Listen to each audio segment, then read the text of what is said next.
राष्ट्रीय स्वयंसेवक संघ के द्वितीय सरसंघचालक श्री माधवराव सदाशिवराव गोलवलकर उपाख्याय श्री गुरुजी का जन्म फाल्गुन एकादशी विक्रमी संवत 1963 तदनुसार 19 फरवरी 1906 को महाराष्ट्र के रामटेक में हुआ था। पिता सदाशिवराव भाऊजी तथा माता लक्ष्मीबाई ताई थी। बीएचयू से 1928 में एमएससी की परीक्षा भी प्राणी शास्त्र विषय में प्रथम श्रेणी से उत्तीर्ण करने के उपरांत प्राणी शास्त्र विषय में मत्स्य जीवन पर शोध कार्य हेतु मद्रास के मत्स्यालय से जुड़ गए। आर्थिक तंगी के कारण उन्हें अपना शोध कार्य अधूरा छोड़कर अप्रैल 1929 में नागपुर वापस लौटना पड़ा। 1931 में बीएचयू में अंग्रेजी व राजनीति शास्त्र का अध्यापन करते हुए माधवराव इतने लोकप्रिय हुए कि विद्यार्थी उनको गुरुजी के नाम से संबोधित करने लगे।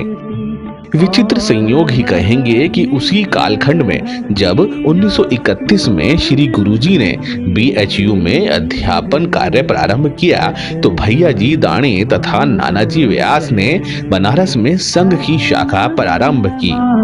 गुरुजी की विद्वत्ता, लोकप्रियता व नेतृत्व क्षमता को देखते हुए भैया जी दाणी ने संघ कार्य एवं संगठन के लिए गुरुजी से संपर्क किया, जिसका सुपरिणाम यह निकला कि संघ के स्वयंसेवक न केवल अपने शिक्षण में ही श्री गुरुजी की मदद लेते बल्कि विभिन्न अवसरों पर उनके भाषणों का आयोजन भी करते। इसी अवधि में करीब 30 स्वयंसेवक शिक्षा प्राप्ति हेतु वाराणसी पहुंचे। इन सब विद्यार्थियों का श्री गुरुजी से संपर्क था। 21 जून 1940 को डॉक्टर साहब के निधन के 13वें दिन रेशिम बाग नागपुर में उन्हें श्रद्धांजलि समर्पित की गई। नागपुर प्रांत संचालक ने नए सर संचालक की घोषणा की। उन्होंने कहा, परम पूजनीय डॉक्टर हेडगेवार की इच्छा के अनुसार श्री माधवराव सदाशिवराव गोलवलकर श्री गुरुजी अब अपने सर संचालक हो गए हैं। 1942 का भारत छोड़ो आंदोलन, 1947 में देश विभाजन व भीषण रक्तपात, हिंदू विस्थापितों का भारत आगमन, कश्मीर पर पाकिस्तान का आक्रमण, महात्मा गांधी की हत्या, संघ पर प्रतिबंध, भाषावार प्रांत रचना, 1962 में भारत पर चीन का आक्रमण, 1965 में भारत पाक युद्ध और 1971 में भारत व पाकिस्तान के बीच दूसरा युद्ध और बांग्लादेश का अस्तित्व में आना। श्री गुरुजी ने सर संचालक का दायित्व 5 जून 1973 तक अर्थात लगभग 33 वर्षों तक संभाला।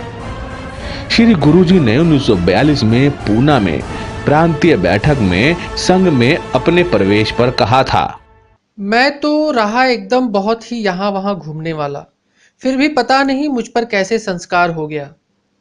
इस तथ्य को या तो भगवान ही जानता है या संस्कार डालने वाला। एक बार भूल से डॉक्टर जी का भाषण सुनने बैठ गया। मुझे अपनी बुद्धि पर बड़ा घमंड था। उस भाषण में न तो कोई तर्क था, न कोई इतिहास का हवाला, न दर्शन था, न कोई बड़ा सिद्धांत। डॉक्टर जी ने कहा कि बस इतना ही स्वयंसेवक बंधुओं काम करते जाइए, निष्ठापूर्वक काम करते जाइए, प्रेम से काम करते जाइए। मैंने सोचा कि यह मात्र तोता रटंत हैं, उसका मूल्य मैंने जाना नहीं, किंतु अब सब भुला बैठा हूं मैं। उस भाषण में मुझे पांडित्य नहीं दिखाई दिया, उस भाषण में आर्द्रता थी, किंतु डॉक्टर जी का भाषण अंतःकरण की एक एक तह पार करता हुआ गहरा उतर गया। परंतु डॉक्टर जी के भाषण में हार्दिकता थी, लगन थी।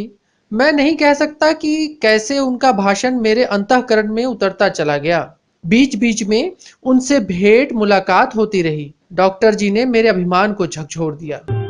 राष्ट्रीय स्वयंसेवक संघ के द्वितीय सरसंघचालक और संघ कार्य को सतत विस्तार देने वाले महायोद्धा परम पूज्य श्री गुरुजी की जन्म जयंती पर विनम्र श्रद्धांजलि।